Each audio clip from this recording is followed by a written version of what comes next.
Всех приветствую, друзья, с нами Renault Megane второй. Сегодня будем заниматься заменой втулки рулевой рейки. В общем, у Renault Megane есть такая проблема, с правой стороны постоянно разбивает втулочку. В принципе, они уже продаются там на OLX, куча объявлений. Сейчас покажу, как она выглядит.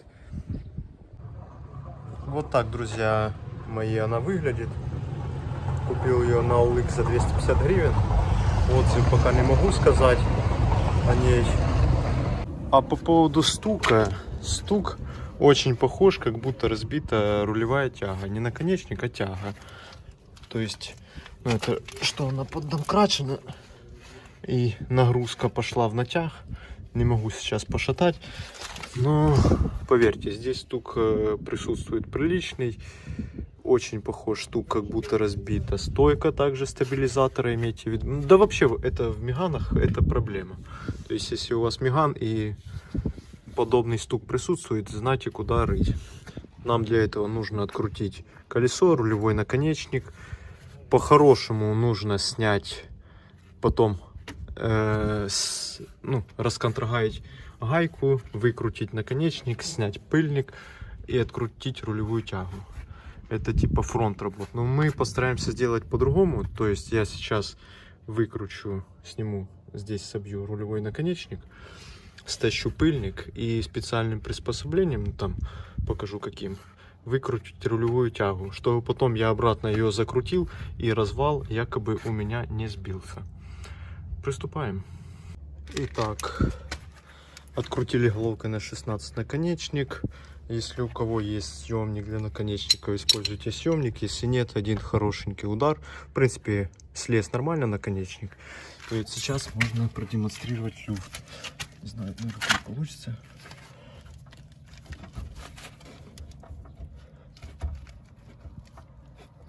Блин, сложно. Но двумя руками получается сейчас. Поставим так телефончик.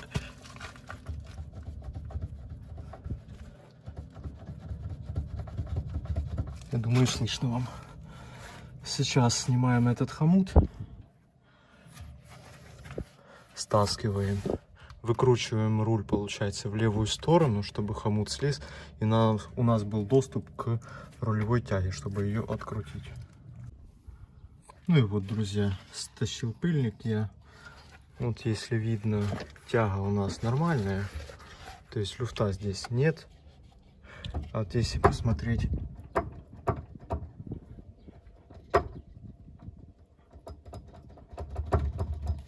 люфт конкретно на втулочке.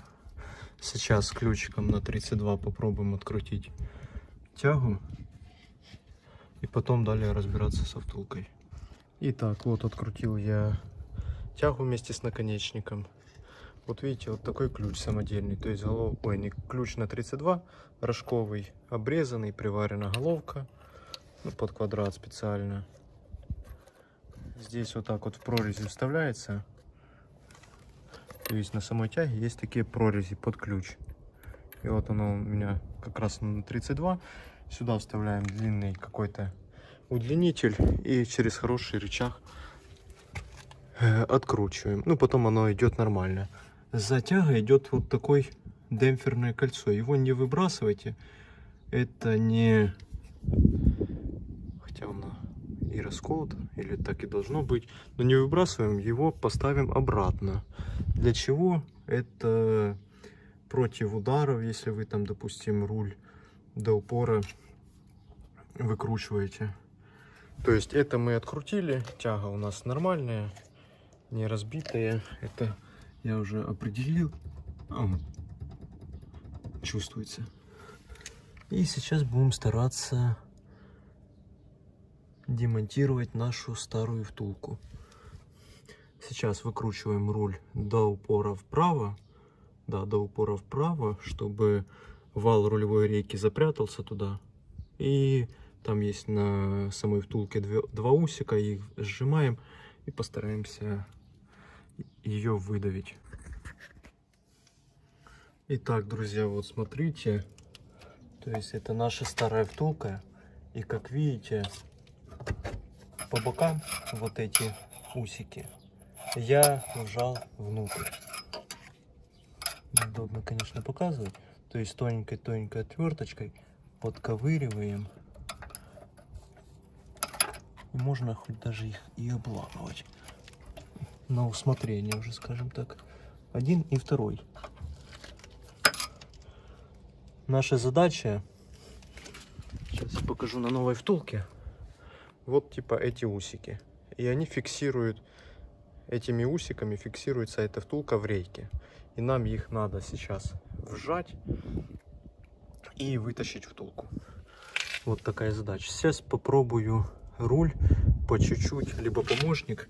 Я буду придерживать тоненькой отверточкой, либо даже двумя отвертками эти усики, чтобы человек, помощник, выкручивал руль, получается, в левую сторону по чуть-чуть, чтобы сам вал выдавил втулку. Итак, друзья, втулку мы демонтировали. Сейчас покажу, в каком она состоянии. Вот она. То есть у нас она еще, не сказать, что полностью развалилась, но вытащить ее пассатижами не удалось. То есть поступил, как и говорил. Взял, поджал оба конца, ну это вал был там запрятан в рейке, поджал, и второй человек, то есть выкручивал руль в обратную сторону, и оно само так и выдавило. Также, друзья, обращайте внимание, чтобы ваш вал был в хорошем состоянии, то есть не ржавый, не в раковинах, вот, допустим, как в нашем состоянии, как в нашем случае. Все продул, прочистил, сейчас промажу литолчиком, допустим, либо какой-то густой смазкой, и также и втулку новенькую, и буду устанавливать. Вал у нас будет как направляющий. То есть вот так мы засадим и по чуть-чуть будем руль выворачивать в обратную сторону. Только втулку насаживаем не до конца, чтобы у втулки была возможность давиться этим усиком. Оно вдавливается, защелкнулось, и надеюсь, у нас все получится. Так, сейчас протираем вал, смазываем, и так как я и сказал, будем устанавливать эту втулку. Усики должны выходить по бокам, вот как и показано у вас на видео.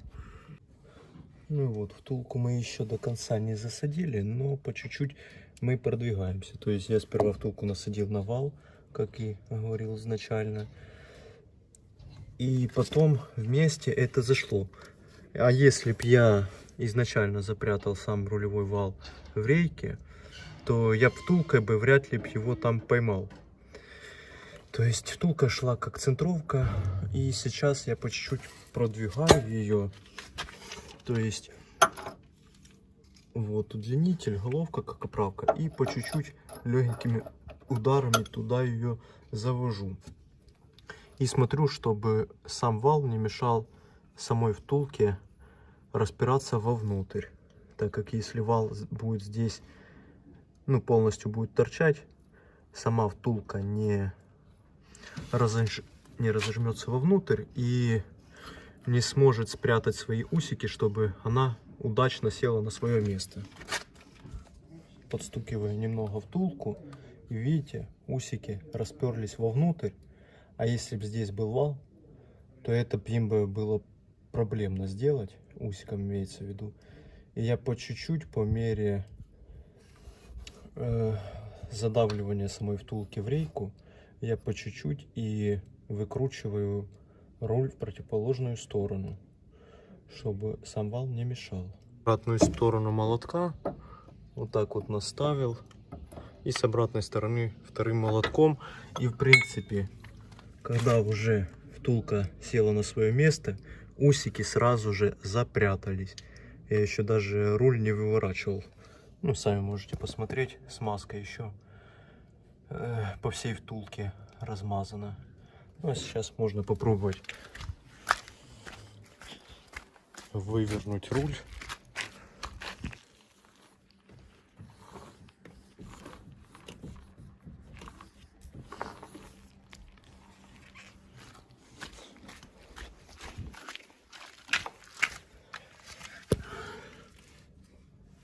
Ну, как видно, втулка на своем месте так и осталась.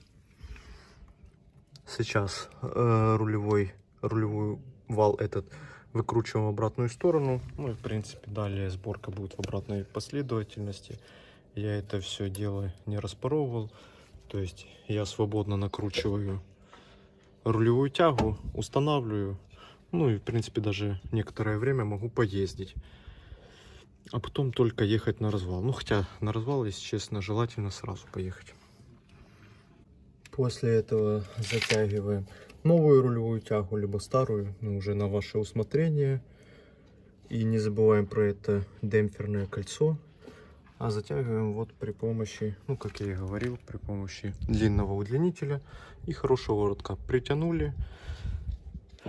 Теперь можем выворачивать руль опять в обратную сторону и устанавливать пыльник. Так как если он сейчас будет в растянутом состоянии, пыльник, сложно будет натянуть и на рейку, и зафиксировать там. И эту саму луковицу на рулевой тяге, ну, я вот постарался промазать. То есть маска здесь не помешает. Ну, в принципе, сборка в обратной последовательности. Одеваем пыльник, устанавливаем хомуты, устанавливаем рулевой наконечник. У нас вроде бы и тяга более-менее, и наконечник такой еще походит немного. И в принципе на этом уже будет видео заканчиваться. Кому видео, друзья, было полезно, ставьте лайк, подписка, пишите комментарии, делимся видео с друзьями, не стесняемся. До новых встреч!